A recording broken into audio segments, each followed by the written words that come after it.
தெளிவுறவே அறிந்திடுதல், தெளிவு தர மொழிந்திடுதல், சிந்திப்பார்க்கே களி வளர உள்ளத்தில் ஆனந்த கனவு பல காட்டல், கண்ணீர் துளிவர உள்ளுருக்குதல், இங்கிவையெல்லாம் நீ அருளும் தொழிலன்றோ, ஒளிவளரும் தமிழ்வாணி, அடியநேர்க்கு இவை அனைத்தும் உதவுவாயே.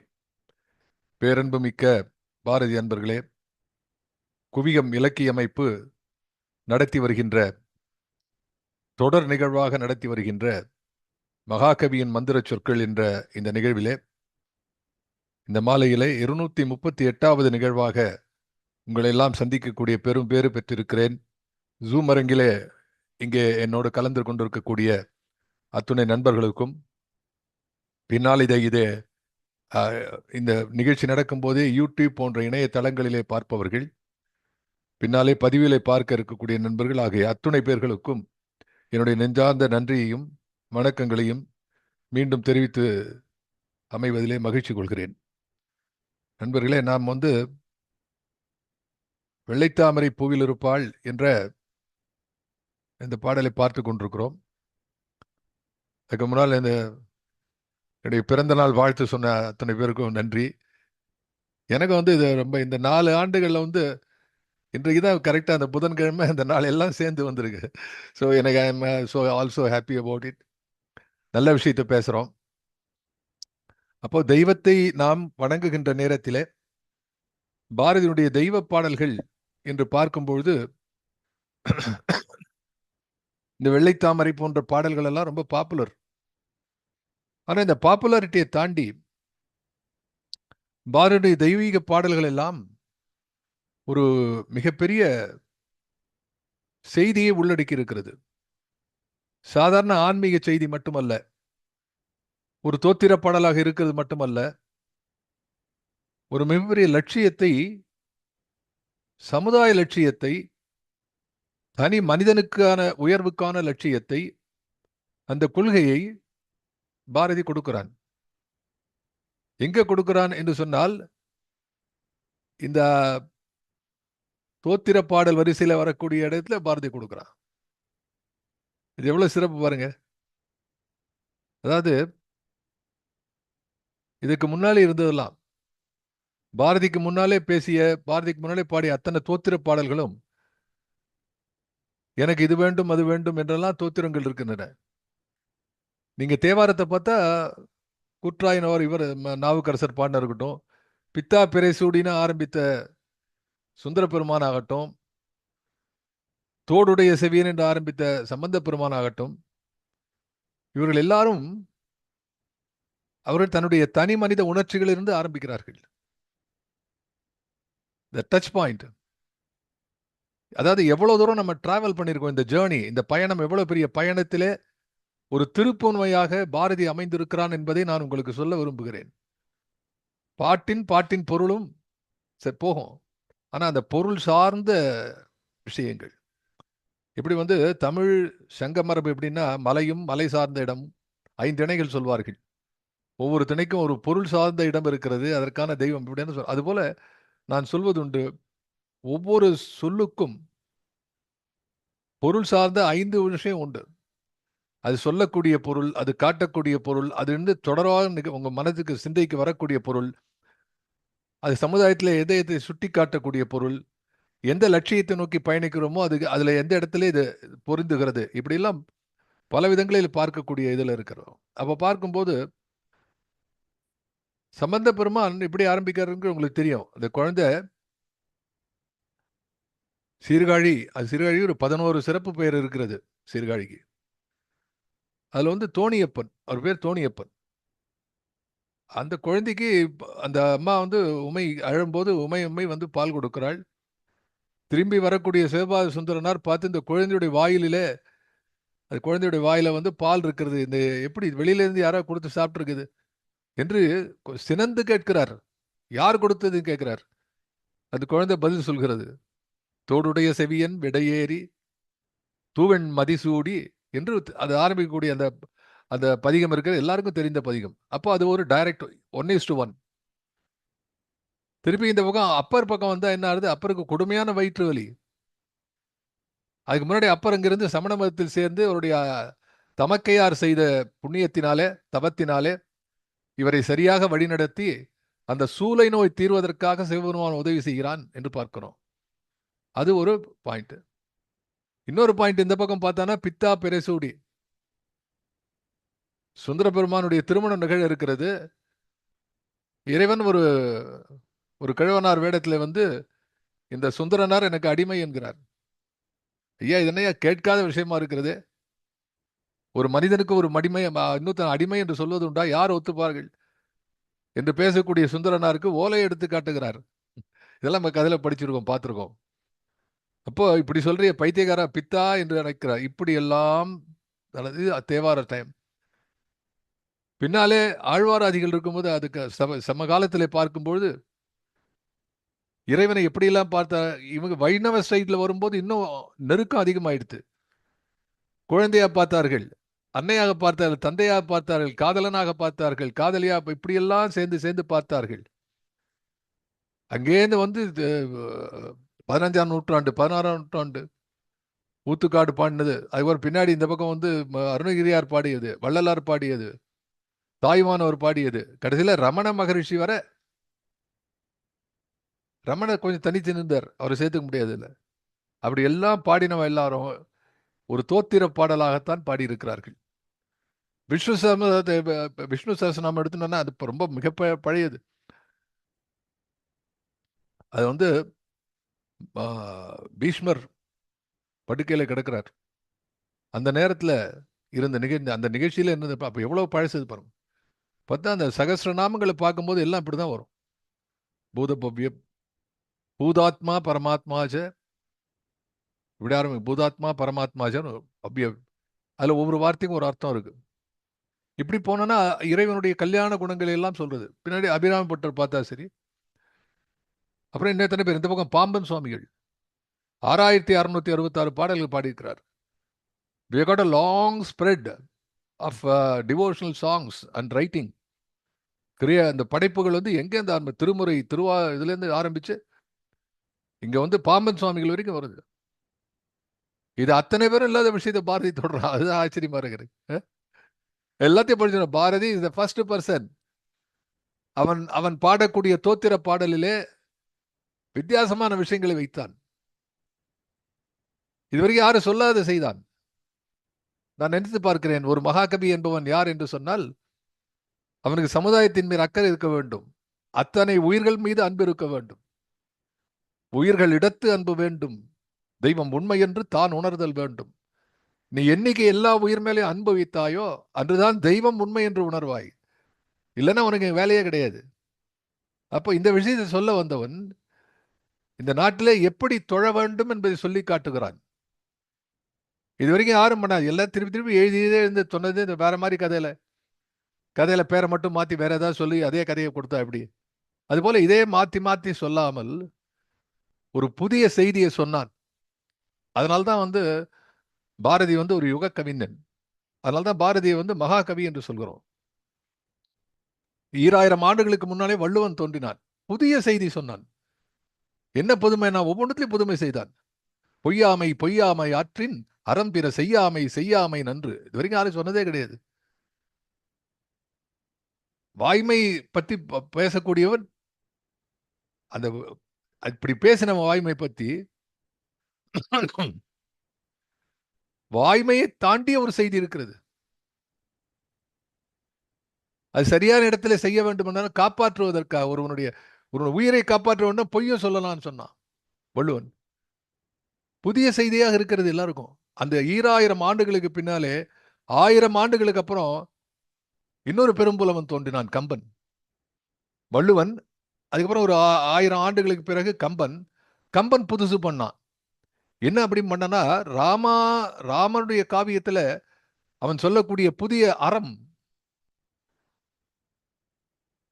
வன்மை இல்லை ஒரு வறுமையின்மையால், அந்த மாதிரி தாட் யாருக்கும் இருந்தே கிடையாது. இந்த நாட்டில் வள்ளலே கிடையாதுடா, ஏன் அதுக்கு வறுமையே இல்லடா. இந்த நாட்டில் ஒன்றும் வீரமே இல்லைன்னா யாரும் போரே கிடையாது. போரொடுங்கும் புகழ் ஒடுங்காது என்று தசனை பத்தி பேசும்போது கம்பன் பேசுவான். கம்பனுக்கு பிறகு ஒரு 1000 ஆண்டுகளுக்கு பிறகு பாரதி பிறந்திருக்கிறான். இவனும் புதிய சொன்னான்.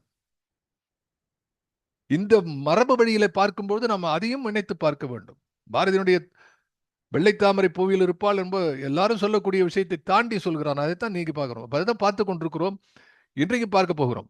இன்றைக்கு நம்ம பார்க்கக்கூடிய கண்ணி மூன்றாவது, நாலாவது பார்க்கணும்.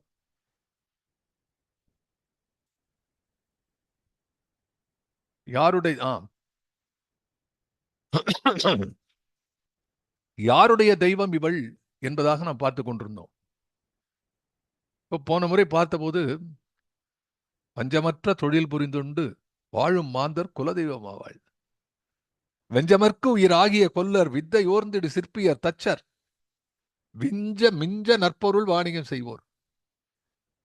இந்த கருத்துக்கள்லாம் இது வரைக்கும் யார் இதெல்லாம் சொன்னாங்களா? தேவியை பத்தி பாடக்கூடிய அம்மா நீ எப்படி இருக்க பகவானுடைய அத்தனை கைகள் கால்கள் அப்படி வெவ்வேறமான ரூபங்கள். குருவாயூரப்பன் பார்க்கணும். குருவாயூரப்பன் நம்ம செல்லப்பா சார் வந்திருக்காரு. குரு அருமையான புத்தகம் அது. நான் அடிக்கடி சொல்வது உண்டு. வீட்டில் கையில் இருக்கு, நான் அதை பார்த்து கொண்டே இருப்பேன். ஏன்னா அந்த அந்த அந்த அதை வந்து மிகைப்படுத்தாமல் சொல்லியிருக்கிறார் அவர். சாரி, அதை மிகைப்படுத்தாமல் சொன்னார். அதில் பார்க்கும்போது தெரியும் அவர் வந்து என்னன்னா வெவ்வேறு வெவ்வேறு அவதாரங்களை வர்ணித்திருப்பார். தன்னுடைய தன்னுடைய உடல் பிணி போக வேண்டும் என்று அவர் வந்து நம்பூதிரி பண்ணுவார். அதை அது அப்படிதான் எல்லாருக்கும் தெரியும். அப்படி பார்த்து போயிட்டு இருக்காங்க. ஆனா இங்க பார்க்கும்போது Bharathi has got a purpose that is entirely different. நான் திரும்ப திரும்ப அதை சொல்லுவது காரணம், நீங்கள் இந்த எண்ணத்தோடு நீங்கள் உள்ளே போக வேண்டும். இந்த எண்ணத்தோடு இதை அணுக வேண்டும். யாராவது உங்களுக்கு வந்து தெய்வத்தை இப்படி அறிமுகப்படுத்திருக்காங்களா? அது கிளியோட நாக்கில் இருக்கும், குயிலோட குரல்ல இருக்கும், இப்படிலாம் சொல்லிருக்காங்களா யாராவது? கிளி போன்ற குரல் குறியோடு. ஆனா நுட்பமாக சொல்லியிருப்பார்கள். இதே பொருளை சொல்லாதவர் கிடையாது. நீங்க சகசரநாமத்தை எடுத்து பார்த்தா இதனுடைய ஈக்குவலிட்டி எங்கேயாவது இருக்கும். ஆனா அது ஆட்ரிபியூட்ஸா இருக்கும். இது வந்து எக்ஸ்பீரியன்ஸா மாறும். அந்த காலத்துல இருந்து உங்களுக்கு புரிந்திருக்கும் நிச்சயமாக. ஆனா யுகங்கள் கடந்து வரும்பொழுது இந்த கலியுகத்திலே நீ எப்படி தெரிய வேண்டும்? அன்னையுடைய குழல் வீணவாசிக்கிற சரஸ்வதி நினைக்கிறா, ஐயோ இந்த இதுல மகேசனா அம்பிகையுடைய குரலுக்கு முன்னாடி ஒண்ணுமே இல்லையே என்று சரஸ்வதி வீணையை வேண்டான்னு வச்சானா இப்படிலாம் வருது. அப்ப அவளுடைய குரல் எப்படி இருக்கும்? இதே கிளி குயில் குரல் தானே இருக்கும். இப்படி தொடர்பு படுத்தி பார்க்கக்கூடிய சிந்தையுள்ள பக்தியிலே ஆழ்ந்த மக்கள் வித்தியாசமான யுகத்திலே இருந்திருக்கிறார்கள். ஆனா இந்த கலியுகத்துக்கு, இந்த அடிமைப்பட்டு கிடந்த நாட்டுக்கு ஒவ்வொரு இடத்திலும், எல்லா இடத்திலும் போகக்கூடிய எல்லா இடத்திலும் அவனை சொன்னான். அப்ப இந்த நாட்டில் என்ன இருந்து அடிமையா கிடந்த நாட்டில் கூட என்ன நினைத்தார்கள்? எல்லாத்தையும் அழித்தார்கள் அந்நியர்கள். ஆனாலும் இவர்களுக்கு இருக்கக்கூடிய பக்தி என்ற அந்த அனுபவத்தை அவர்களால் அடிக்க முடியல. என்ன பண்ணா, ஐயோ முருகா அம்மா இந்த தெய்வத்தை கூப்பிடுவான். அப்போ என்ன நினைச்சான்? தெய்வத்தினுள்ளே இதெல்லாம் கொண்டு செலுத்த வேண்டும்னா சொன்னா தெய்வம் யாவும் உணர்ந்திடுங்க. மறுபடியும் இந்த பாட்டை பார்த்துடலாம் சார். இந்த இருக்கக்கூடிய கண்ணி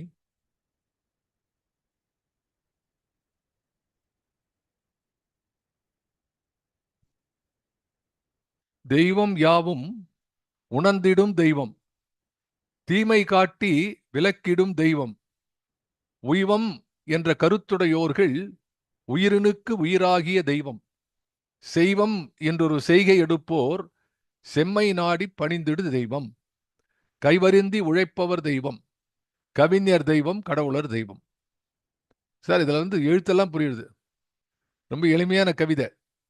எப்பவுமே கவிதை எளிமையான, சொற்களும் கவிதையும் எளிமையாக இருந்தால் பொருள் கடினமா இருக்கும். அதை ஞாபகம் வச்சுக்கணும் நாம. அதாவது சொல், பொருள், கருத்து, இந்த மூன்றுமே எளிமையா இருக்கிறது ரொம்ப கஷ்டம். இப்போ ஏதாவது ஒரு 2 எளிமையா இருந்தா ஒன்று கடினமா இருக்கும்.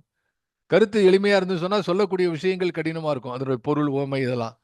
ஆகவே இது தெய்வம் யாவும் உணர்ந்திடும் தெய்வம் தெரியும். இந்த முதல் வரிக்கு மட்டும் ஒன்று சொல்லணும். முதல் அடிக்கு தெய்வம் யாவும் உணர்த்திடும் தெய்வம் அப்படின்னு ஒரு பாடல் இருக்கு. பாட பேதங்கள் இருக்கு. பாரதியை பொறுத்த வரைக்கும் பாடங்கள் எப்படி வருதுன்னா, ஒன்று பாரதியை எழுதினது, பாரதி காலத்திலேயே அச்சிலே வந்தது.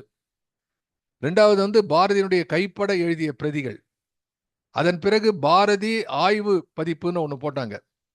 அதன் பிறகு பாரதியுடைய தம்பியெல்லாம் சேர்ந்து செல்லம்மா பாரதி இருந்தபோது பாரதி பிரசுராலயத்தார் என்று ஒன்று ஆரம்பித்து அவர் நடத்தினார்கள். இன்னொரு பதிப்பு வந்து கவர்மெண்ட் பதிப்பு, அரசு பதிப்பு. அரசு பதிப்பில் நிறைய பேர் பெரும் தமிழ் அறிஞர்கள்லாம் அதில் இருந்தார்கள். மாரப்போ குருசாமி போன்றவர்கள் எல்லாம் அதில் ஈடுபட்டிருந்தார்கள். அப்போ இந்த மாதிரி 3 பதிப்புகளை பார்க்கும்போது எல்லா பதிப்பிலும் எப்படி போட்டிருக்காங்க, தெய்வம் யாவும் உணர்ந்திடும் தெய்வம் தான் இருக்கு. ஆனா பாரதி இருந்த காலத்திலே 1914 பாரதி தான் வாழ்ந்த காலத்திலே பதிப்பித்த அந்த பதிப்பிலே தெய்வம் யாவும் உணர்த்திடும் தெய்வம் என்று எழுதியிருக்கிறார். அதில் பின்னாடி ஒன்று. சரி, இது ரெண்டுத்தையும் பார்த்துடலாம். ஓகே, இதை ஒவ்வொன்றா பார்த்துன்னு வரலாம். Will get back to gallery. இதுல உணர்ந்திடும் உணர்த்திடும்ங்கிறது என்ன டிஃபரன்ஸ்? ஏன்னா நம்ம ரெண்டுத்தையும் பார்க்கணும். ஏன்னா வந்து பாரதி வாழ்ந்த காலத்தில் இருந்தது உணர்த்திடும் தெய்வம், பின்னாலே திருத்தி எழுதப்பட்டது உணர்ந்திடும் தெய்வம். இது ரெண்டுத்துக்கும் என்ன சார் வித்தியாசம்? தெய்வம் யாவும் உணர்ந்திடும் தெய்வம். இப்ப உணர்த்திடும் பார்க்கலாம். ஏன்னா ஒரு இடத்துல தான் இருக்கு, ஒரு பதிப்புல தான் உணர்த்திடும்னு இருக்கு. பின்னாடி 3 முக்கியமான பதிப்புகளில் உணர்ந்திடும் தான் இருக்கு. முதல்ல உணர்த்திடும் என்று பாரதி நேரத்தில் எழுதினான்னா, பாரதி என்ன செய்கிறான்? தெய்வம் யாவும் உணர்த்திடும் தெய்வம். நீ என்ன செயலை செய்தாலும் அதை இப்படித்தான் செய்ய வேண்டும் என்ற ஒரு புரிதலை உனக்குள்ளே ஏற்படுத்தக்கூடியது தெய்வம். தி ப்ரில்யூட் ஃபார் கான்ஃபிடன்ஸ். ஒரு நம்பிக்கை என்று சொன்னால் நம்பிக்கையினுடைய அடிப்படை என்ன, நம்பிக்கையினுடைய முன்னோட்டம் என்ன என்று கேட்டால் கிளாரிட்டி, ஒரு தெளிவு தேவை. ஒரு விஷயம் குழம்பி இருக்கிறதுன்னு சொன்னா, குழப்பமா இருக்குன்னா அதுல வந்து தெளிவு இருக்கா, நம்பிக்கையே வராது. பில்டிங் ஒண்ணுமே கிடையாது, ஸ்ட்ரெங்தே இல்லையே, அடிப்படை இல்லைன்னா. தளம் இல்லை என்று சொன்னால் மேலே எப்படி கட்டுறது? ஆகவே இந்த குழப்பம் இருக்கிறது. முதல் வரிசையாக பாரதி என்ன சொல்கிறான்? தெய்வம்ங்கிறது என்ன தெரியுமா? யாவும் உணர்த்திடும் தெய்வம். ரெண்டாவது, இஸ் டாக்கிங் அபவுட் கலைமகள். கலைமகள் வந்து அறிவுக்கான தலைவி, அறிவுக்கான தேவதை, அறிவுக்கான தேவி. கலைமகள் கலையினுடைய அம்சமாக இருக்கக்கூடியது, கலையை அருளக்கூடியவள். எனவே முதல்ல என்ன சொல்றான்? தெய்வம் யாவும் உணர்த்திடும் தெய்வம் என்று பேசுகிறான். அப்புறம் உணர்ந்திடும்னு போட்டிருக்காங்களே சார் மற்றதுல, அதுல என்ன தப்பா? அதையும் வைத்துக் கொள்ளலாம். அதுக்கு எப்படி பொருள் சொல்வது? அதை நாம் புரிந்து கொள்ள வேண்டும். தெய்வம் யாவும் உணர்ந்திடும் தெய்வம் அப்படின்னா, தெய்வத்துக்கு வந்து எல்லாவற்றையும் உணரக்கூடிய சக்தி இருக்கு. முதல்ல என்ன சொல்றா? தெய்வம் யாவும் உணர்த்திடும் தெய்வம். அது எல்லாம் உனக்கு உணர்த்தும். நீ எங்க போனோம், என்ன பண்ணணும், ஏது பண்ணணும், எல்லாத்தையும் உணர்த்துகிறது. நீ செய்யக்கூடிய செயல்களுக்கெல்லாம் அடிப்படையான விழித்துணையாக, வழித்துணையாக, வழிகாட்டியாக, அது துறைகாட்டியாக உனக்கு வழங்குகிறது. ரெண்டாவது, உணர்ந்திடும் தெய்வம்னா அதுக்கு நான் சொல்லக்கூடிய பொருள் எப்படி, நான் அதை எப்படி பொருளாக்குகிறேன் என்றால், தெய்வம் வந்து எல்லாவற்றையும் உணர்ந்து கொள்ளும். என்ன உணர்ந்து கொள்ளும்? எல்லாவற்றையும். நீ கேட்பது கேட்காதது, நீ சொல்வது சொல்லாதது, நீ செய்வது செய்யாதது, இது எல்லாத்தையும் உணர்ந்து கொள்ளும். அதான் யாவும் உணர்ந்திடும் தெய்வம். அவன் அருளாலே அவன் தாள் வணங்கி என்று பேசுகிறோமே, அதனுடைய எக்ஸ்டென்ஷன் தான் அது. சில விஷயங்கள் குறிப்பாக சொல்ல முடியும். அந்த புரிந்து கொள்ளக்கூடிய காலகட்டத்தில் இருக்கிறவர்களுக்கு அப்படி சொன்னான். பாரதி அதை இன்னும் கொஞ்சம் விரிவுபடுத்துகிறான், இன்னும் கொஞ்சம் தெளிவுபடுத்துகிறான், இன்னும் கொஞ்சம் எளிமைப்படுத்துகிறான், இன்னும் கொஞ்சம் செயல்முறையிலே நீங்கள் செய்யறதுக்கு தூண்டுகிறான். இப்போ இந்த ஒரு தெய்வத்துக்கு வந்து இப்போ கொன்றை கொன்றை மலர்னா சிவபெருமான், ஒண்ணுமே இல்லை. இப்படி ஒரு காலம் அந்த ஒரு ஒரு தெய்வத்துக்கு ஒரு ஃப்ளவர் வச்சிருந்தாங்க. பெருமாளுக்கு துளசி எடுத்துன்னு போனோம். அப்படி ஒரு காலம் இருந்தது. அப்புறம் அதுக்கு வந்து ஒரு டைவர்ட், ஒரு ஒரு எப்படி இப்போ எந்த ஒரு ரூல் இருந்தாலும் அதில் வந்து ஒரு எக்ஸம்ஷன்லாம் கொடுப்பாங்களே காலத்துக்கு. அப்படி போனோன்னா கலிகாலத்தில் என்ன செய்தான்? பூவோ பழமோ காயோ கனியோ எதுவோ ஏதோ ஏதோ ஒன்று கையில் இருக்கிறத கொடு, இறைவனுக்கு கொடுக்க வேண்டும் என்று நினைத்து கொடு. யூசி, அது போல என்ன செய்கிறான் பாரதி? யாவும் உணர்ந்திடும் தெய்வம். கேட்கிறவங்களுக்கு தெரியாது. ஓ, காளிதாசனை வந்து ஒரு மாபெரும் கவிஞனாக ஆக்கினாள் காளி. மூங்கையனாக இருந்தான், ஒண்ணுமே தெரியாது. ஒண்ணுமே தெரியாதவன் எப்படி சார் எனக்கு கவிதை வேணும் கேட்பான்? ஆனால் அவனுக்கு என்ன இல்லை என்று புரிந்து கொண்ட யாவும் அறிந்த தெய்வம் அதை கொடுக்கிறது. அப்ப தெய்வம் யாவும் உணர்ந்திடும் தெய்வம், தெய்வம் யாவும் உணர்த்திடும் தெய்வம். இந்த 2 விஷயத்திலுமே நாம வந்து இத பாட பேதங்கள் காட்டுறது. பதிப்புல இருந்தா கூட அது ரெண்டுமே நம்ம எடுத்துக்கொள்ளலாம். ஆனால் 3 பதிப்புகளில் இருக்கக்கூடியது உணர்ந்திடும் தெய்வம். இதுல இன்னொரு விஷயம், யாவும் உணர்ந்திடும் தெய்வம். ஐயா எனக்கு இப்போ தெய்வத்துக்கு எடுப்ப நம்ம வேண்டிய எனக்கு அமைதி கொடு, அது கொடு, அது கொடு, அது கொடு. அப்ப நீ கேட்பது கேட்காது எல்லாத்தையும் தெய்வம் உணர்கிறது என்று சொன்ன. இதுக்கு அடுத்த லெவல் என்ன அப்படின்னா, உன் கூட யாரெல்லாம் இருக்கிறாங்க, யாரெல்லாம் யாருடைய செயல்பாடுனாலும் உன் குடும்ப சூழலினாலும் நீ கேட்கிறாய், அதையும் புரிந்து கொள்ளும் தெய்வம். உன்னை பற்றி மட்டுமல்ல, உன்னோடு இருப்பவர்களை பற்றிமல்ல, உன் சமூகத்தை பற்றி மட்டுமல்ல, நீ சூழ்ந்திருக்கக்கூடிய நாடு, இந்த மண்ணுயிர், இது அத்தனைக்கும் சேர்த்து அந்த தெய்வம் புரிந்து கொள்கிறது. தெய்வம் தானே படைத்திருக்கிறது. ஆனா பாரதி இங்கிருந்து சொல்றான், பா தெய்வத்துக்கு எல்லாம் தெரியும்பா. இன்னொரு பக்கம், தெய்வம் உனக்கு எல்லாத்தையும் சொல்லிக் கொடுக்கும். தெய்வத்துக்கு நீ சொல்லிக் கொடுக்க வேண்டாம், அது எல்லாமே தெரியும். இந்த 2 விதத்திலையும் கலைமகளை ஆட்படுத்துகிறார். ஸோ த ஃபர்ஸ்ட் ஸ்டெப், இது மாதிரி ஒரு வார்த்தையை இதனுடைய பொருள், இது மாதிரி தெய்வம் எல்லாத்துக்கும் இருக்கும் அப்படிங்கிற பொருள் ஈக்குவலண்ட் தோத்திர பாடல்ல வரும், வராதுன்னு சொல்ல முடியாது. சகஸ்ராமத்தில் இருக்கக்கூடிய 1008 நாமாவளியிலையும் நாம உச்சாடனத்திலையும் இது அத்தனையுமே வருகிறது, இல்லைன்னு சொல்ல முடியாது. ஆனாலும் அதை எளிமைப்படுத்தினான், அதை மென்மைப்படுத்தினான், தெளிவுபடுத்தினான், ஒரு லட்சியத்தை நோக்கி உன்னை பயணப்பட வைத்தான். இப்போ ஒரு தனி மனிதனுக்காக சொல்றான். அவன் என்ன சொல்றான்? தெய்வம் யாமும் உணர்ந்திடும், தீமை காட்டி விலக்கிடும் தெய்வம். இதுவும் யாரும் சொல்லியிருக்காங்க. தெய்வம் வருண்டா, தெய்வம் திக்கற்றவருக்கு தெய்வமே துணை. ஒரு சாதாரண ஒரு பழமொழி மாதிரி ஒண்ணு இருக்கு, திக்கற்றவருக்கு தெய்வம் தான் துணை. எதுவுமே இல்லை, தெய்வம் துணை செய்யும். தெய்வம் நமக்கு துணை பாப்பா என்று சொன்னான் பாரு. அதுவும் ரொம்ப முக்கியமான விஷயம். நம்ம கூட எழுதுவோம் அந்த இடத்துல, விநாயகர் துணை, முருகன் துணை அப்படின்னா என்ன அர்த்தம்னா துணையா தான் வருவான், நீயே தான் அதை பண்ணி ஆனோம். எல்லாத்தையும் அவன் மேலே ஏற்றி விட்டுரு. The gods and goddesses do not live your life. They will help you to lead your life. அப்ப தீமை காட்டி விலக்கிடும் தெய்வம். இதுக்கு நம்ம புரிஞ்சுக்கணும். எப்படின்னா, ஏன் சார் தெய்வத்தினுடைய அனுகிரகம் வந்தா தீமையே காட்டாது இருக்கலாமே, தீமையே வராது இருக்கலாமே? அது வராது. அம்மா இருக்கா, குழந்தைய அப்படியே பொத்தி பொத்தி உள்ளுக்குள்ளேயே வளர்த்து கொண்டு இருந்தா அந்த குழந்தைக்கு வெளியில ஓடவே முடியாது. அது வெளியில ஓடும், அது தனியா விடணும். அம்மா கையை பிடிச்சுட்டே இருக்க முடியாது, அது வெளியில போகும். அம்மா பார்த்துட்டே இருப்பா. அம்மா வேற ஏதாவது சமையல்ல வேலை பட்டு இருப்பா, இதை கொஞ்சம் தனியா விட்டுருப்பா, ஓடிட்டு இருக்கும். ஆனால் அவளுடைய ஒரு கண் இங்கேயே இருக்கும். ராமகிருஷ்ண பரமன் சொல்றார், அன்னையுடைய ஒரு கண் உண்மையிலேயே இருந்து கொண்டிருக்கும். அந்த குழந்தை அங்கங்க விளையாடி கடைசியில கீழே விழ நேரத்துல அம்மா கொண்டு தாங்கிடுவா. அப்படியே போய் இத்தனை வேலைக்கு இடையில அம்மா இப்படி தாங்குறா, அதுதான் அம்மா. எக்ஸ்ட்ரீம்லி, அதாவது அன்னையுடைய பெருமையை பத்தி இன்னும் சொல்லி சொல்லி யாரும், சங்கராச்சாரியர் சொல்றாரு அம்மாவை பத்தி, மறக்க முடியாது இல்லையா அம்மாங்கிறது அந்த ஒரு கான்செப்ட். ஏன் அப்படின்னா, she is an embodiment of all that is divinity in every life. எல்லா உயிர்களுக்கும் இந்த தீமை காட்டி விலக்கிடும் தெய்வம் என்ற இந்த சொல் இருக்கிறது, அதை நம்ம சரியா புரிஞ்சுக்கணும். இப்போ தீமையே வராமல் இருக்கா உலகத்துல?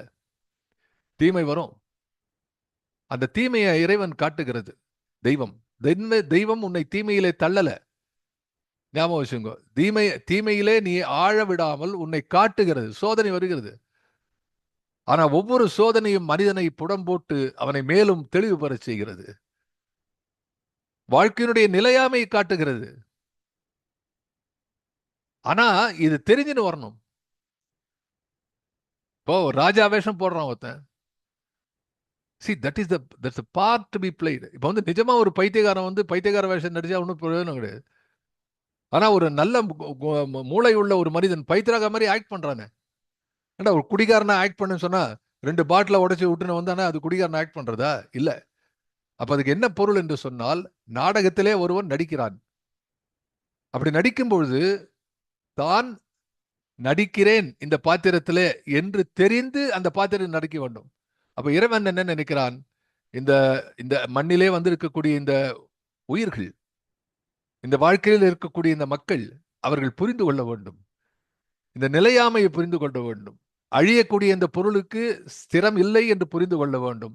ஆனாலும் ஸ்திரம் இருப்பது போலே நடந்து கொள்ள வேண்டும். எவ்வளவு கஷ்டமான விஷயம் அது. அதனால்தான் பகவத்கீதா சேஸ், தண்ணில தாமரை இலை தண்ணீர் போல வாழ வேண்டும் என்று. தாமரை இலையில இல்லை வெளியில போய் பாறையில உட்காந்துக்கிறேன்னா அந்த பனி அந்த துளி அந்த நீர் துளி வற்றி போய்விடும். அது அதை வந்து சூரியன் கொண்டு விடும். தண்ணியில் தான் இருக்கணும். ஆனா அப்படி உருள வேண்டும், ஒட்டி கொள்ளாது. பற்றுள்ள வாழ்க்கையிலே பற்றோடு இருக்க வேண்டும். ஆனா இந்த பற்று சாஸ்வதம் அல்ல என்று தெரிந்திருக்கணும். இப்படிப்பட்ட பெரிய தத்துவத்தை தீமை காட்டி விலக்கிடும் தெய்வம் என்று சொல்கிறான். இதுக்கு நம்ம வந்து ஒரு எத்தனையோ ஒரு சோதனைகள் நம்ம இப்ப சொன்ன ஆரம்பத்தில் சொன்ன தேவாரத்தில் நேற்று தினம் அருமையா நம்ம குவியத்துல நாயன்மார்களை பத்தி ஒரு சில நாயன்மார்களை பத்தி பேசினார். அதுல பார்த்தா எல்லா 63 நாயன்மார்களுக்கும் வந்து ஏதோ ஒரு தகராறு, ஏதோ ஒரு பிரச்சனை, சின்ன பிரச்சனை. சிலருக்கு பெரிய பிரச்சனை, சிலர் அன்னைக்கு சொன்னது கோவணத்துக்கு அமர்நீ நாயனார் சாதாரண ஒரு கோவணத்துக்கு வேண்டி என்ன கோவண கல்வன் அருமையான இடம். பெரிய புராணத்தை படித்து படித்து பார்த்து பயன்பட வேண்டும். இன்னொருத்தருக்கு கேட்டா இறைவன் பிள்ளை கரியமுது கேட்கிறான். இன்னொரு வந்து பண்டாட்டியை கொடுத்துட்டு போயிட்டார் இயற்பை நாயனார். இன்னொருத்தர் கண்களையே கொடுக்கிறார் கண்ணப்ப நாயனார். இப்படி எல்லாரையும் வந்து துன்பப்படுத்துகிறான் இறைவன். இன்னொருத்தர் வந்து ஒரு பெரிய நாயனார், யாராவது விபூதிட்டுனா அவரை பார்த்து அவர் ஒன்றும் சொல்லுவார், கொல்ல வரான் அவன் விபூதிட்டு வந்துட்டான், அவருக்கு தெரிஞ்சு போச்சு.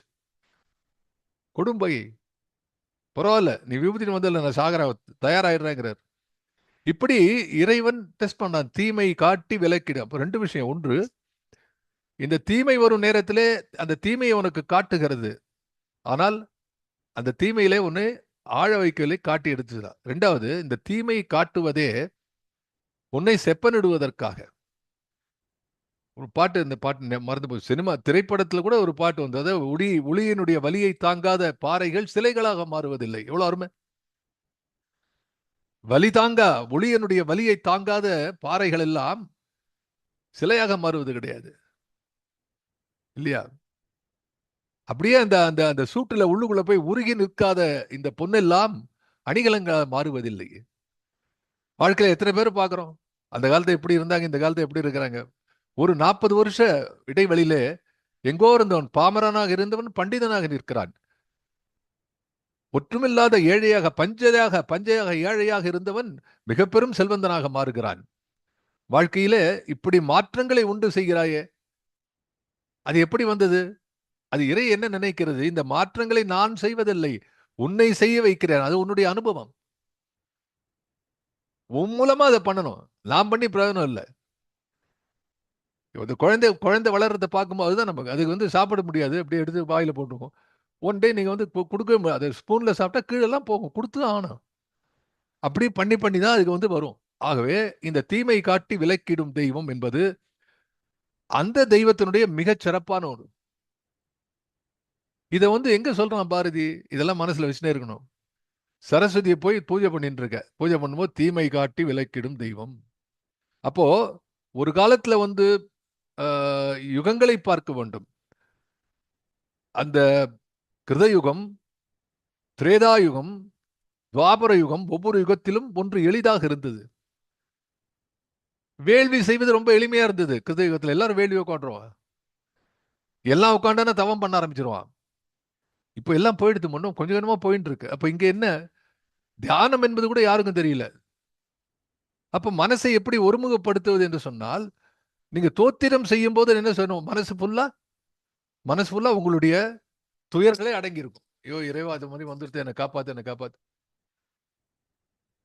அப்படியே அந்த மனசுல இந்த பரிதாபம் பச்சாதாபம் வரும். பாரதி லேசா மாத்தலாம், தீமை காட்டி விலக்கிடும் தெய்வம்.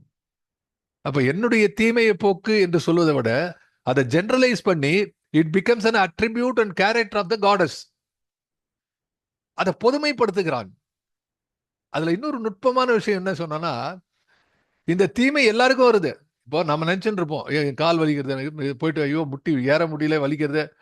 ஹாஸ்டல்ல போய் பார்த்தா, ஹாஸ்பிட்டல் உட்காந்தா ஒரு 100 பேர் உட்காந்துருக்கான், எல்லாருக்கும் கை கால் இருந்து கிடக்கு. அவனா நம்மளோட மோசமான நிலையில இருக்கான். நம்மை விட மோசமான நிலையில இப்ப பார்க்கும்போது நமக்கு ஒரு ஆறுதல் வருகிறது. I tell you, nothing like hospital. Go to a hospital, you find people in lot of difficult situation. ஒண்ணுமே இல்லை.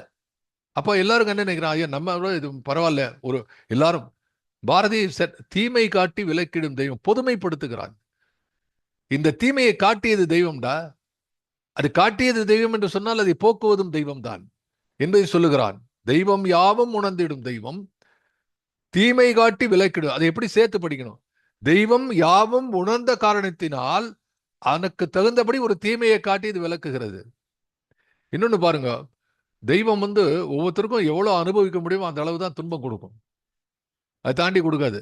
ஒவ்வொருத்தருக்கும் ஒரு சில பேருக்கு ஒரு கொஞ்சம் கொடுத்தனா ஒடிஞ்சு போயிடும் ஆளு.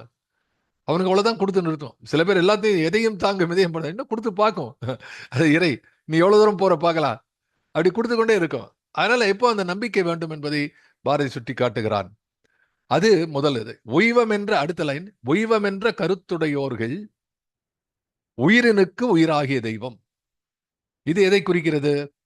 இது யாருடைய தெய்வம் என்ற தலைப்பெல்லாம் பார்த்துட்டு இருக்கோம். அதாவது முதல் 2 கண்ணி இந்த தெய்வம் எங்கு வாழ்கிறது, அதனுடைய வாழிடம், அதனுடைய இருப்பிடம் சொன்னா, இது இது யாருக்கான தெய்வம் அப்படின்னு சொன்னா,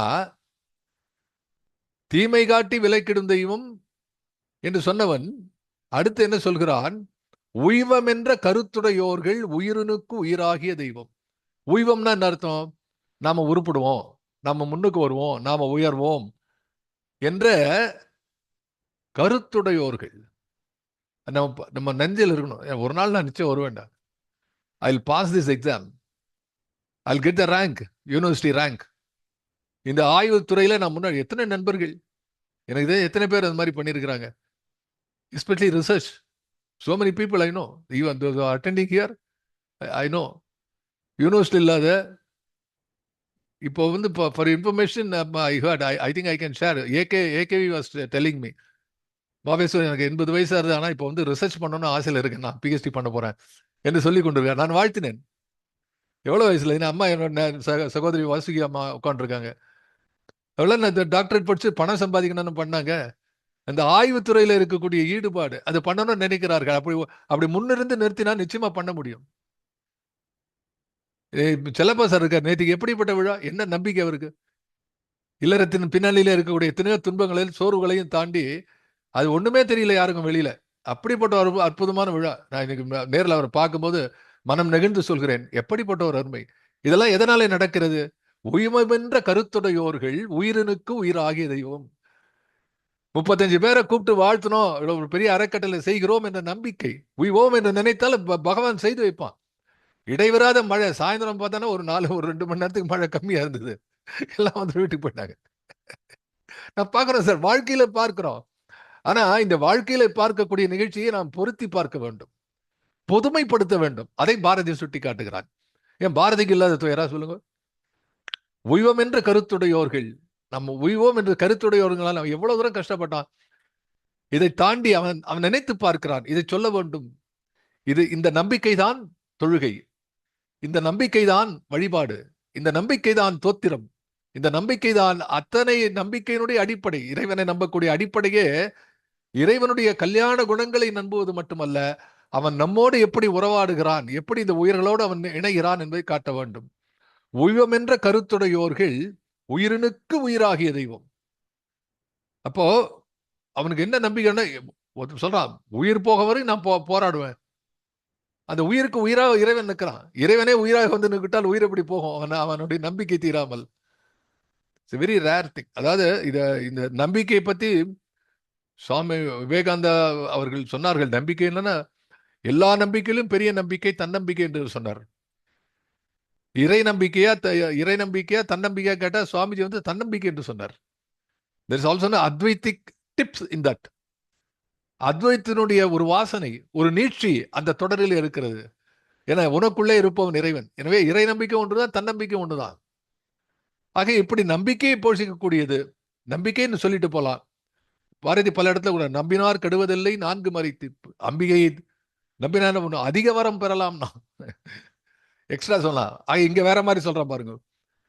அடுத்து செய்வம் என்றொரு செய்கை எடுப்போர். ஒரு விஷயம் பண்ணணும்னு முடிக்கிறது. நம்ம நண்பர்கள் இருக்கிறார்கள், குவியத்தை சொல்லலாம், யாரும் நம்ம எல்லாருமே சொல்லிக்கலாம். நம்ம இருக்கக்கூடிய நண்பர்கள் தனித்தனியா பேர் சொல்லணுங்கிற அவசியம் இல்லை. எல்லாருமே அச்சீவர்ஸ் அகெயின்ஸ்ட் ஆல் ஆட்ஸ். மெயினா against age. that doesn't stop. every year we are all aging. ஆனா அதை புறந்தள்ளி விட்டு இதை பண்ணணும்னு நினைக்கிறாங்க, பண்ணிட்டு இருக்காங்க. அதுதான் நம்ம செய்து கொண்டிருக்கிறோம். அப்ப செய்வம் என்ற செய்கை எடுப்போர் செம்மை நாடி பணிந்திடும் தெய்வம். இது எந்த மாதிரி தெய்வம் தெரியுமா? இப்ப மேல வந்து உயிருக்கு உயிராக தெய்வம் கொடுத்துட்டு இந்த தெய்வம் உனக்கு நீ பண்ற காரியத்துக்கெல்லாம் கை கொடுக்கக்கூடிய தெய்வம். அப்ப அடுத்து நாம என்ன நினைக்கணும்? செய்வம் என்று ஒரு செய்கை எடுப்போம். இந்த புக்கு நீ முடிக்கணும், இந்த புக்கை எழுதணும், இந்த புது அட்டெம்ப்ட் பண்ணணும், ஒரு நாடகம் எழுத வேண்டும், ஒரு மொழிபெயர்ப்பு எடுத்துக்கொள்ள வேண்டும், ஒரு கவிதையை எழுத வேண்டும், ஒரு கட்டுரை எழுத வேண்டும் என்று செய்கை எடுப்போர் என்ன பண்றாங்களா? அப்போ சோம்பல் இல்லாதவர் அர்த்தம். இந்த ஒத்தி போடுறது போஸ்ட்போன்மெண்ட் இருக்கு, ப்ரொகாஸ்டினேஷன் இருக்கு. அது வெரி அன்பார்ச்சுனேட்.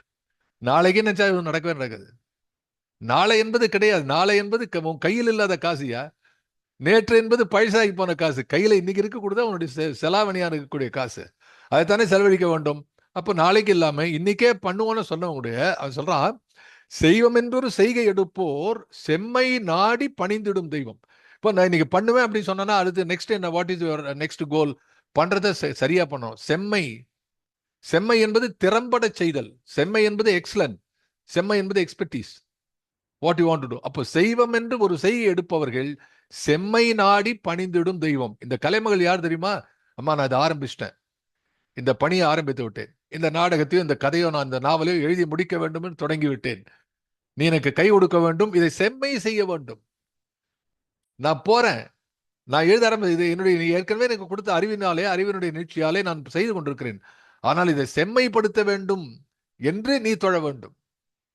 அப்ப அந்த தெய்வத்தை வணங்கும்போது சரஸ்வதியை பார்க்கும்போது எனக்கு இதை கொடு அதை கொடு என்று சொல்வதை விட நான் இதை ஆரம்பிச்சிருக்கேன், நான் இந்த படிப்பு ஈடுபட்டிருக்கேன், நான் படித்துக் கொண்டிருக்கிறேன், இந்த படிப்பிலே நான் ஒரு எக்ஸலன்ஸ் வரத்துக்கு எனக்கு எனக்கு நீ துணை இருக்க வேண்டும் என்று வேண்டிக் கொள்ள வேண்டும். வேண்டிக் கொள்ள வேண்டும் கூட சொல்ல, அப்படி பணிந்திடும் தெய்வம், அவர்களாலே தொழப்படக்கூடிய தெய்வம் நீ என்று பேசுகிறான். அதுக்கு அடுத்து பிரமாதமான லைன், நினைச்சே பார்க்க முடியாது. இந்த மாதிரி யார் எழுதுவார்கள் தெரியாது. பாரதியுடைய one of his finest one, கைவருந்தி உழைப்பவர் தெய்வம், கவிஞர் தெய்வம், கடவுளர் தெய்வம். கைவருந்தி உழைப்பவர், கைவருந்தி அப்படின்னா கை மட்டும் வருத்தப்படுறதுன்னு அர்த்தம் இல்லை. It's idiomatic usage. கைவருந்தினா உடல் உழைப்பு. அங்கே வச்சா பாருங்க, ஒன்று உடல் உழைப்பு, இன்னொன்று வந்து கவிஞர் என்பது பாண்டித்யம். நான் ஏற்கனவே உங்களுக்கு சொல்றேன், ஒரு காலத்துல வேதகால ரிஷிகளின் கவிதையெல்லாம் பாரதி எழுதியிருக்கிறான். வேதத்தை பத்தி பாரதி நிறைய எழுதுறான். ரிஷிகள் எல்லாம் கவிஞர்களாக இருந்தார்கள். யாரெல்லாம் ரிஷின்னா கவின்னு அர்த்தம். ஏன் அப்படின்னா ரவி பார்க்காத இடத்த கவி பார்ப்பான்னா. ரவினா சூரியன். அந்த ரவி நுழையாத இடத்துல அடர்ந்த காடு எங்கேயும் தெரியாது, ஒரு சின்ன புள்ளியில வந்து அந்த சூரியன் உள்ள நுழையும். அந்த ஒளிக்கீற்றை தடுக்க முடியாது, அது சின்ன வழியா வரும். அதை போல கவியினுடைய பார்வை இருக்கிறதே எல்லாவற்றையும் சொல்லணும்னாங்க. அப்படிப்பட்ட பார்வை வந்து ரிஷிகளுக்கு இருந்தது. ஆகவே பண்டிதத்தினுடைய உயர்ந்த நிலை கவிகள் என்பது இப்ப கூட நம்ம இந்த தேய்ந்து வருகின்ற கலிகாலத்தினுடைய விஷயத்துல கூட சரி, கவிஞர்னா வித்தியாசம். கவிஞருக்கு பணம் கிடைக்கிறது இல்லைன்னா வேற. ஆனா ஒரு மொழியினுடைய தலை குணமாக விரும்புவது, மகுடமாக விளங்கக்கூடியது, அடியினுடைய அதாவது highest level of a language is always poetry. நம்ம லாங்குவேஜ்ல மட்டும் இல்ல, எல்லா லாங்குவேஜ்லயும் அதுதான். திருலோக சீதாராம் அவர்கள் குறிப்பார்கள், மொழி நடந்தால் உரைநடை, நடனமாடினால் கவிதை என்று சொல்வார் திருலோக சீதாராம். பாரதி என்பர் போகும் இடமெல்லாம் பாரதி பாடலை வந்து உரத்து பாடியவர். அவருடைய குமரன் சுப்பிரமணியம் அவர்கள் இந்த குவிகம்ல நம்ம கூட நெருங்கிய நண்பர், அவர் வரக்கூடியவர்கள், நம்ம நிகழ்ச்சிகள்லாம் வரக்கூடியவர்கள். அப்படி மொழியை அப்படி ஒரு எண்டு. அப்போ இந்த எண்டு கைவருந்தி உழைப்பவர் தெய்வம். இவன் இதான் எழுதியிருக்கானோ, வாட் இஸ் யுவர் ப்ரொஃபைல்? உன் ப்ரொஃபைல் என்ன? காத்தால போவேன், உழுவேன்மா, ஏழுப்பேன், மத்தியானம் ரொம்ப வயிறு பசிக்கும், சாப்பிடுவேன், கஞ்சி சாப்பிடுவேன், அப்புறம் வீட்டுக்கு வந்து படுத்து தூங்குவேன். இதுதான் வாழ்க்கை முறை. அவன் ஒரு ஓரத்தில் இருக்கான். இங்க இருக்கிறவன் வந்து எடுத்த உடனே ஓலைச்சோடி எடுப்பான். அந்த காலத்து இந்த காலம் வரைக்கும் எழுது, கம்ப்யூட்டர்ல உட்காந்து எழுதுவான் சிந்தனை. அப்போ இந்த இந்த இதுவும் முக்கியம், இந்த கவிஞனும் முக்கியம். இந்த ஸ்பெக்ட்ரால வரும்போது பாரதி என்ன நினைக்கிறான், இதுல எதை முதன்மைப்படுத்த வேண்டும் என்று சொன்னான், கைவருந்தி உழைப்பவர் தெய்வம். இல்ல என்ன அழகு பாருங்க, கைவருந்தி உழைப்பவருக்கான தெய்வம் சரஸ்வதி, இன்னொன்று அப்படி கைவருந்தி உழைப்பவர்களே தெய்வம். அது வந்து வழக்கமாக சொல்லுவது உண்டு. தமிழ்ல வந்து ஒரு அழகு இருக்கிறது. மான் தின்ற புலி அப்படின்னா என்ன அர்த்தம்? புலியை தின்ற மானா மானை தின்ற புலியா? மான் தின்ற புலின்னு எழுதி விட்டுருவான். அப்படி தமிழ்ல சில நேரம் பண்றது இலக்கணத்தை பார்க்கும்போது தெரியுது இந்த தமிழனுக்கு எவ்வளவு பெரிய புத்தி இருந்திருக்குன்னு. காலம் கொன்ற விருந்துகான் கடவுளுக்கே பெருமை என்றோ பாரதி எழுதுகிறான் பாட்டுல. அது மாதிரி மான் தின்ற புலி மாதிரி கைவருந்தி உழைப்பவர் தெய்வம். அவன்லாம் தெய்வம்டா. அந்த கைவருந்தி உழைப்பவருக்கு இவள் தான் தெய்வம். கவிஞர் தெய்வம். அதனால்தான் கடவுளர் தெய்வம் அப்படின்னா. யூசி என்கிட்ட என்ன சார் நீங்க இஷ்டத்துக்கு வந்து இன்டர்பிரட் பண்ணிட்டு இருக்கீங்கன்னா, அவன் கடைசியில் என்ன சொல்றான் பாருங்க. கடவுளர் தெய்வம். ஓகே, கடவுள் தான் தெய்வம். நான் சொல்றோம் கடவுளர் தெய்வம். அப்புறம் வேற கவிஞர் தெய்வம்டா. அப்புறம் கைவருந்தி உழைப்பவர் தெய்வம். மூன்று தெய்வத்தை பேசுகிறான்.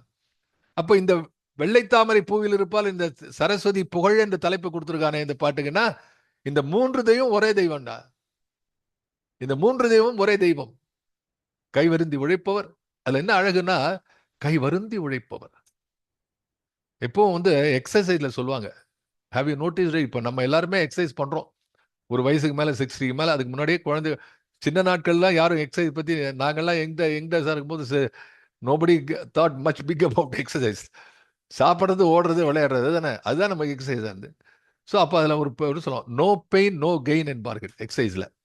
எக்ஸசைஸில் வந்து கையை காலை ஆட்டுனா இப்படி கையை ஒரு 2 வாட்டி இப்படி கை ஆட்டிட்டு இப்படி இப்படி அப்படி போட்டு நகர்ந்து அப்படி என்ன சொல்றது அப்படியே பெதுக்க வந்துடும் சொல்லுவாங்க. அது மாதிரி வந்தால் ஒன்றும் பிரயோஜனம் இல்லை.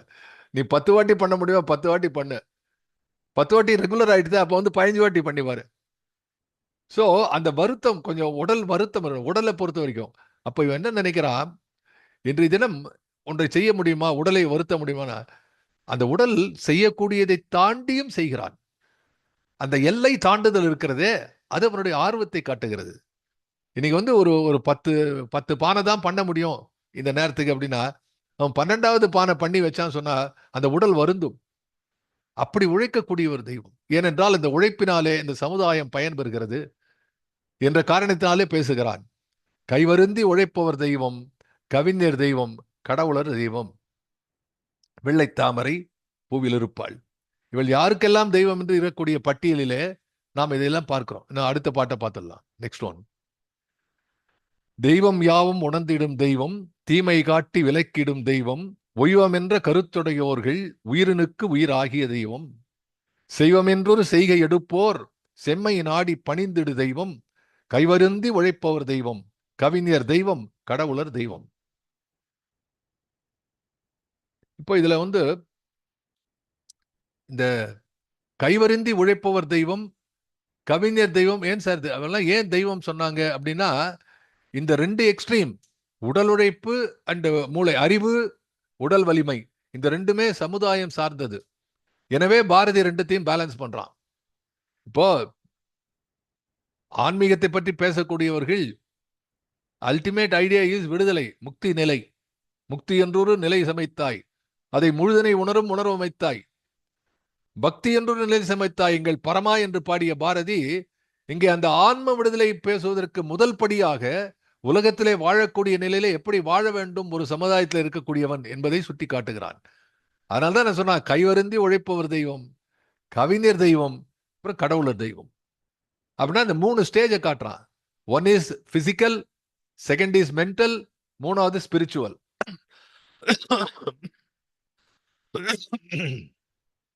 நாலாவது இருமல். 3 விஷயம். எப்படி ஸ்டேஜ் வைஸ் பராமரும். கைவருந்தி உழைப்பவர் தெய்வம் physical. If you are excelling in your physicality, you are god. If you are excelling in your mental capabilities, you become divine. And the divinity which is already in existence in nature is also divine as per its own norms. என்று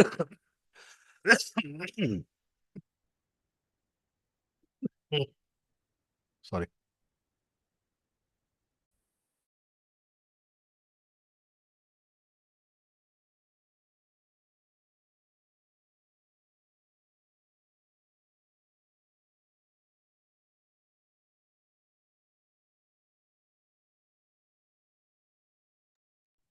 ஏன்னா doctor கேட்டா அவரும் சொல்றாரு, ரொம்ப excite ஆனா உங்களுக்கு இரும்பு sir அப்படிங்கிறார்.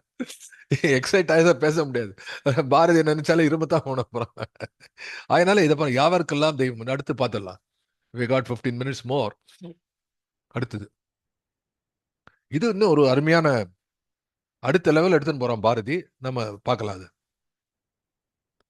இப்போ வந்து இந்த இதெல்லாம் எதிரில் உட்காந்து பண்ணிட்டு இருக்கோம். நமக்கு பூஜைன்னா என்ன அர்த்தம்? சாதாரணமாக வந்து ஒரு பூஜை, இன்னைக்கு கார்த்திகை, அது மாதிரி வந்து பிள்ளையார் பூஜை, சரஸ்வதி பூஜைன்னு என்ன அர்த்தம்? முதல்ல நம்ம நினைக்கிறது என்ன அப்படின்னா, அந்த அந்த எடுத்து வைக்கணும், சரஸ்வதியோட படம் தான் எடுத்து வைக்கணும். அதுக்கப்புறம் முன்னாடி உட்காந்து வீட்டில் இருக்க புக்கெல்லாம் பார்த்து ஒரு 1008 சகஸ்ரநாமம், இல்லைன்னா வந்து அஷ்டோத்திர நாமாவளிகள், இப்படி ஒவ்வொன்றா சொல்லணும் இல்லையா? இந்த மாதிரி பூஜை இல்லை அப்படிங்கிற ஒரு விஷயத்த பாரதி சொல்றான். எது பூஜை என்று சொல்வதற்கு முன்னாலே எது பூஜனை அல்ல என்பதை சொல்கிறான். ரொம்ப அருமையா இருக்கு. மோஸ்ட் என்ன சொல்றது, கிரிட்டிக்கல் ஆஸ்பெக்ட். இதை சொல்வதற்கு ஒரு சரஸ்வதி தோத்திரத்திலே இப்படி சொல்வதற்கு ஒரு தனியான துணிச்சல் தேவை. இது போன்ற ஒரு ஒரு தோத்திர பாடலிலே ஒரு ஒரு கண்ணியை வேற யாரும் எழுதியிருக்க முடியாது. எந்த புலவனும் எழுதியிருக்க முடியாது. பாரதிக்கு பிறகு வேண்டுமாலாம் எழுதியிருக்கலாம். இதை பார்த்து புரிந்து கொண்டிருக்கலாம். பாரதிக்கு முன்னாலே யாரும் இப்படி எழுதினது கிடையாது. அவர் சொல்றான் அதுல, செந்தமிழ் மணி நாட்டிடை உள்ளீர், சேர்ந்து தேவை வணங்குவோம் வாரீர், வந்தனம் இவற்கே செய்வதென்றால் வாழி அக்திங்கெளிதன்று கண்டீர், மந்திரத்தை முணுமுணு தேட்டை வரிசையாக அடுக்கி அதன் மேல் சந்தனத்தை மலரை இடுவோர் சாத்திரம் இவள் பூசனை என்றாம். எல்லா விதமான பூசனை என்ன பண்ணுவாங்க? மந்திரத்தை முணுமுணுப்பார்கள். அது ஒன்றும் தவறு இல்லை. In fact according to the shastras, மந்திரத்தை வந்து முணுமுணுக்கணும். மந்திரத்தை ஓப்பனா சொல்லக்கூடாது. வேகமா அந்த இந்த பாட்டெல்லாம் பாடுற மாதிரி ஆலாபனம் மாதிரி ராக சுரத்தோடு இழுத்து கற்பனை சுரத்தை வச்சு நடுவில் அதெல்லாம் பண்ணி ரிகரி சரிகான்னு சொல்லி அதுக்கப்புறம் சொல்லக்கூடாது. மந்திரத்தை மனசுக்குள்ளேயும் சொல்லக்கூடாது. மந்திரத்தை முணுமுணுக்க வேண்டும். அது வந்து சாஸ்திரம். அதற்கான காரணங்களை பிறகு நேரம் இருக்குமோ நம்ம டிஸ்கஸ் பண்ணலாம். இருக்கு, அதுக்கு காரணம் இருக்கிறது. அதே சரியா மந்திரத்தை முணுமுணுக்கிறார். அதுக்கப்புறம் என்ன பண்றாங்க? சரஸ்வதி பூஜையில எல்லாரும் வீட்டில் புக்கெல்லாம் எடுங்க அப்படின்னு சொல்லி எல்லா புக்கையும் எடுத்து அப்படியே அந்த அந்த ஏட்டை, அந்த காலத்தில் ஏடுன்னு சொல்வது வந்து இப்போ புக்ஸ், அது ஓலைச்சுவடிகள் ஏடுகள் இருந்தன. அதை ஒன்று மேலே ஒன்று ஒன்றா அடுக்கி அதில் வந்து பூவெல்லாம் வச்சு வரிசையாக அடுக்கி அதன் மேல் சந்தனத்தை மலரை இடுவோம். அதுக்கு மேல சந்தனம் இடுறது, மலர் இடுறது. அப்படிப்பட்ட ஒரு சாத்திரம் சொல்லுகிறதே, அந்த சாத்திரம் உண்மையான பூசனை என்றாம். சரஸ்வதி தேவிக்கு செய்யக்கூடிய ஒரு உண்மையான பூஜை என்று சொன்னால் இட் இஸ் நாட் தட். அப்ப என்ன அர்த்தம்? அப்ப எப்படி பண்ணணும்? அதுக்கு முன்னாடி பாட்டை இன்னொரு வாட்டி பார்க்கலாம். செந்தமிழ் மணி நாட்டிடை உள்ளீர். இந்த நாட்டிடை உள்ளீர் என்பதற்கு முன்னாலே ஒரு அடைமொழி சேர்க்கிறான். செந்தமிழ் மணி நாட்டிலை உள்ளீர். அதுக்கு அர்த்தம் புரியணும். நான் சொல்வது உண்டு, எல்லா சொல்லுக்கும் அர்த்தம் புரிய வேண்டும். எல்லா சொல்லும் பொருள் குறித்தனவே, சொல்காப்பிய சூத்திரம்.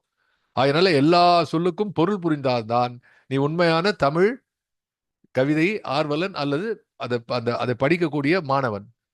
செந்தமிழ் மணி நாட்டிடையோடு. செந்தமிழ் என்றால் செம்மையாக செய்யப்பட்ட தமிழ். அது என்ன சார் செந்தமிழ் நாடு என்று செந்தமிழ் என்றால் செம்மையாக ஏன்னா தமிழ் என்பது வழக்கு சொல்லில எப்படி வேணா இருக்கலாம். எப்படின்னா ஒரு சட்டை இருக்கிறது, சட்டை அயன் பண்ணி போட்டு வரோம் வெளியில வருதுன்னா, இல்லைன்னா கசங்கி இருக்கும். அதுபோல இந்த மொழி இருக்கிறதே, அது முனை மழுங்கி அவசரத்துக்கு மாறுபட்டு அது வழக்கு சொல்லாக நிற்கிறது. அந்த வழக்கு சொல் அல்ல மொழி. அந்த வழக்கு சொல்லை நீ பேசும்போது மேடையில பேசும்போது ஒரு நல்ல தமிழிலே கொச்சையாக பேசாமல், இலக்கியம் படைக்கும் போது கொச்சையாக படைக்காமல் நல்லதா படைக்க விட, அதான் செந்தமிழ் என்று சொல்லக்கூடியது. செம்மையான தமிழ். தமிழுக்கே ஒரு செம்மை இருக்கிறது. அந்த செம்மையை நாம் இழந்து விடக்கூடாது. இதெல்லாம் மனதில் நினைக்கிறான் பாரதி. அதனால்தான் சொன்னான் செந்தமிழ் நாடு என்னும் போதினிலே. அவன் சொல்லக்கூடிய அந்த தமிழுக்கு கொடுத்தக்கூடிய அடைமொழியிலே ரொம்ப அற்புதமான அட்ஜெக்டிவ் ஃபார்ம் என்ன? செந்தமிழ். அந்த செம்மையான தமிழ். அதுக்கு நிறைய பொருள் உண்டு. அவர்கள் வசுவ மாணிக்கம் அவர்களும் மூவா அவர்கள், தேப்போமி அவர்கள் எல்லாம் இதை வைத்து ஒரு பெரிய உரையாற்றி இருக்கிறார்கள். ஏன் செந்தமிழ் என்று? செம்மை செய்யக்கூடிய தமிழ், நம்மை செம்மையாக்கக்கூடிய தமிழ், தானே செம்மையாக இருக்கக்கூடிய தமிழ். இந்த இந்த பொருள், இந்த அக வாழ்க்கை புற வாழ்க்கை, இது எல்லாத்துக்கும் எப்படி அது செம்மை செய்கிறது என்பதெல்லாம் விளக்கமா பேசுவார்கள். ஆகவே அப்படிப்பட்ட செந்தமிழ் மணி நாட்டிடை. மணினான்னு அர்த்தம் ஒளி. மணி என்பது ஒளியை பொறுத்தது. மணி மணி மணி மணி என்று சொல்லக்கூடிய நவரத்தினங்களை பற்றி, மணி என்று சொன்னால் நவரத்தினங்களை குறிப்பதாகும். அந்த நவரத்னங்கள் எல்லாம் ஒளி வீசக்கூடிய தன்மை வாய்ந்தவை. செந்தமிழ் மணி நாட்டிடை உள்ளீர்.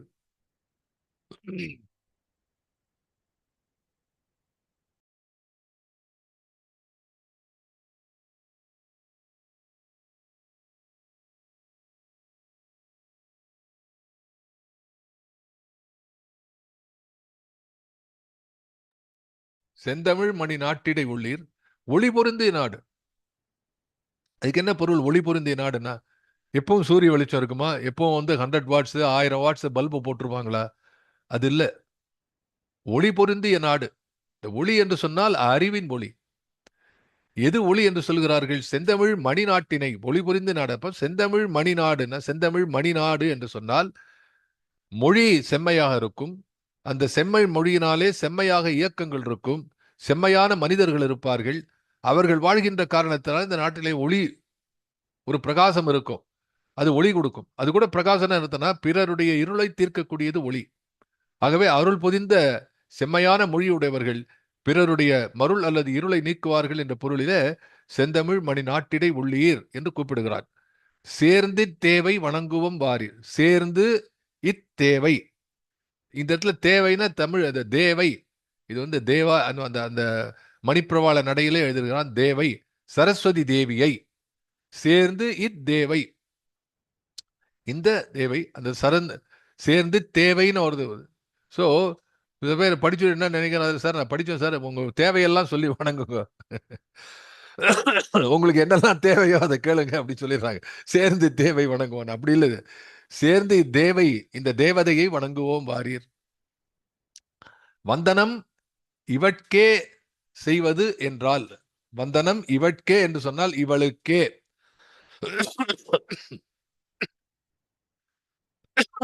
இவள் பிளஸ் கே, இவட்கே. வந்தனம் இவளுக்கே செய்வதென்றால்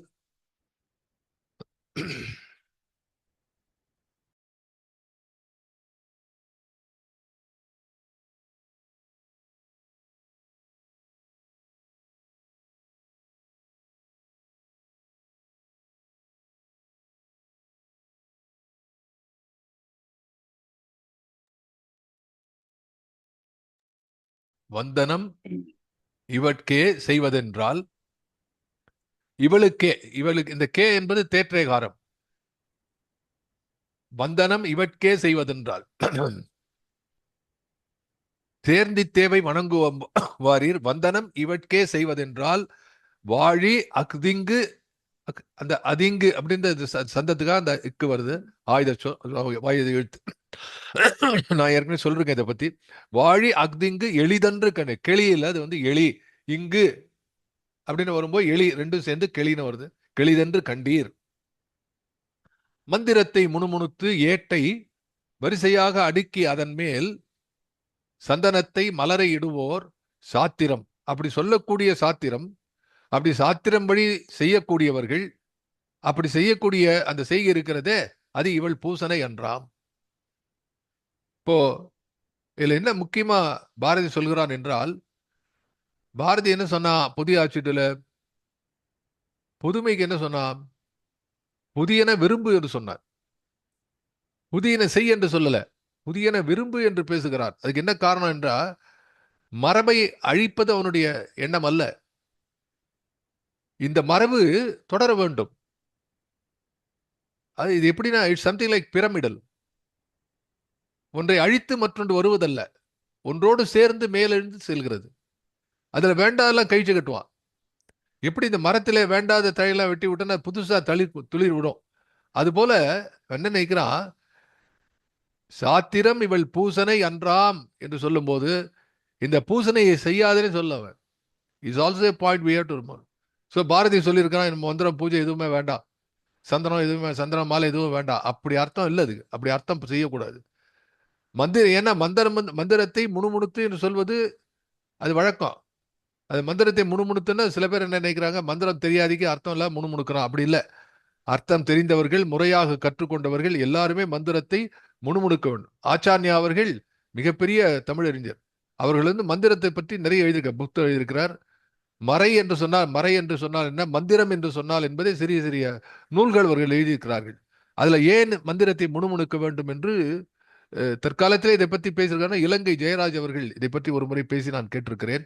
அது முணுமுணுக்க வேண்டும், அதுக்கு என்ன காரணம் என்பதெல்லாம் ரொம்ப ரொம்ப நுட்பமான விஷயங்கள். எனவே பாரதி இங்கே எதையும் கேலி பேசல, எதையும் குறையாக சொல்லவில்லை. ஏன்னா இந்த பாட்டை பார்க்கும்போது நினைப்பவர்கள் இது எல்லாத்தையும் தூக்கி போடு, வேற விஷயம் சொல்றான் பாரதி. அப்படி இல்லை, வரிசையாக அடுக்கி, வரிசையாக தான் அடுக்கணும், தாறுமாறு அடுக்கக்கூடாது. அதன் மேல் சந்தனத்தை மலர், சந்தனம் என்பது வாசம், மலர் என்பது பூஜைக்குரிய பொருள். அது இயற்கையில அந்த சாத்திரம் இவள் பூசனை அன்றாம், அதோடு நீ நிறுத்தி கொண்டா அது பூசை ஆகாது.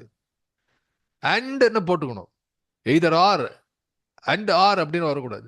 அண்ட் இது தேவை. வணங்குவோம் வாரீர் என்று சொல்லும்போது கூட்டாக வணங்கலாம் என்று நினைக்கிறேன். அது ஒரு முக்கியமான பாயிண்ட். இது வரைக்கும் சொன்னதுல, இப்போ இது வரைக்கும் இருக்கக்கூடிய இந்த பாடல்ல இதுல இருக்கக்கூடியதை விட்டு பாரதி என்ன பேசுகிறான், வணங்குவோம் வாரீர் என்று கூப்பிடுகிறான். அப்போ அது தனிப்பட்ட முறையிலே இந்த இந்த இந்த பூஜைகள் செய்யப்படக்கூடாது. தனியா ஒருத்தன் வீட்டில் உட்காந்து கதவு போட்டு உட்காந்து பண்ணாத. இட் இஸ் நாட் தியானம், இது பூசனை முறை. இதை விட தெளிவா சொல்ல முடியாது. இந்த இந்த பாட்டில் இது எத்தனாவது, அஞ்சாவதா, ஐந்தாவது, இது ஐந்தாவது கண்ணி. இந்த ஐந்தாவது கண்ணியில பாரதி வெளிப்படையாக இந்த எல்லாரையும் கூப்பிடுகிறான். எது வாணி பூசை என்பதை தெரிந்து கொள்ள வேண்டும். அது நான் உனக்கு மட்டும் சொல்லவில்லை, இந்த உலகத்துக்கே உன் மூலமாக சொல்கிறேன். செந்தமிழ் மணி நாட்டிடை உள்ளீர், சேர்ந்து தேவை வணங்கும் வாரியர். தனபாலன் அவர்கள் தே என்று சொன்னாலே தமிழ்ல தெய்வம் என்ற பொருள் வருது சார், கரெக்ட். அதை ஒத்துக்கொள்ள வேண்டியதான். சேர்ந்து இத்தேவை, இந்த தெய்வத்தை வணங்குவோம். தேவு என்று சொன்னால் அது மணிப்பிரவாள நடை சொன்னால் இந்த தேவி சரஸ்வதி என்ற தேவியை, நாம் தேவதையை, இந்த தேவியை அல்லது தே என்று சொல்லக்கூடிய தெய்வத்தை எப்படி பொருள் சொன்னாலும் இதை வணங்குவோம் வாரீர் அப்படின்னா கூடி வணங்குதல் என்ற பொருள். அங்க இது நம்ம சொல்லுவோம் பஜன் என்று, இந்த கோரல் மியூசிக் சொல்றோமே, அது போல கூடி வணங்குதல். வந்தனம் இவட்கே செய்வதென்றால் வாழி அதிங்கு எளிதென்று கண்டீர். அவனே சொல்றான், இட்ஸ் நாட் ஈஸி. நீங்க செய்திருப்பது ஈஸி மெத்தட், இது தவறல்ல, இட் இஸ் ஈஸி. அப்ப அதை எப்படி எப்படி அதை பொருள்பட செய்ய வேண்டும், அதை எப்படி கடினமா செய்யணும், நிறைய வெயிட் வைக்கணுமா. இப்ப புக் வச்சிருவோம், 2 கிலோ புக் வைக்கிறோம், 20 கிலோ புக்கை தூக்கி சொல்றாங்க பாரதி. இது ஈஸி, எளிதென்று கண்டீர். அது ஏன் எளிதில்லை என்பதை நாம் எப்படி பார்க்கிறோம், அது அவ்வளவு எளிதில்லை. அடுத்த வாரம் வரைக்கும் காத்துட்டு இருக்கணும். ஆனால் அடுத்த வாரமும் காத்திருக்க முடியாது, அதுக்கு வேற ஒரு டைம் சொல்லனா. இன்றைக்கு 10வது எங்களுடைய பாரதி விழா, வானவில் பாரதி விழா 10, 11, 2 நாட்களும் இருக்கின்ற காரணத்தினாலே அடுத்த பாரதியினுடைய இந்த மந்திர சொல் என்னைக்குன்னா சுந்தரராஜ் கிருபானந்தரை கன்சல்ட் பண்ணிட்டு நாம சொல்லுவோம். அதுக்கு முதல் நாள் வச்சுக்கணும், இல்ல எப்போ எப்போ முடியறது பார்க்கலாம். எனவே எது சொல்ல, எதுவுமே எளிதாக நடப்பதில்லை, கொஞ்சம் திங்க் பண்ண வேண்டியிருக்கு, அதை பத்தி பேச வேண்டியிருக்கு. ஆகவே பாரதி நினைக்கிறாரு, இதை தூக்கி போட்டுறக்கூடாது. இந்த படம், இந்த மலர், இந்த குங்குமம், இந்த அர்ச்சனை, இந்த மாலை, இந்த தீபம் ஏற்றுதல், இதெல்லாம் நமது மரபு. இந்த சடங்குகளுக்கு பின்னெல்லாம் மிகப்பெரிய சாத்திரங்கள் இருக்கின்றன, அதெல்லாம் ஒதுக்கி தள்ள வேண்டும் என்று பாரதி சொல்லல. ஆனா இது ரொம்ப ஈஸி மெத்தட், இதை மட்டும் பண்ணினா. இதை தாண்டி ஒன்று இருக்கிறதா, அது இந்த நாட்டுக்கு இன்றைய தினம் தேவை என்று சொல்கிறார். இந்த அளவிலே இன்று நிறைவு செய்வோம். நன்றி, வணக்கம்.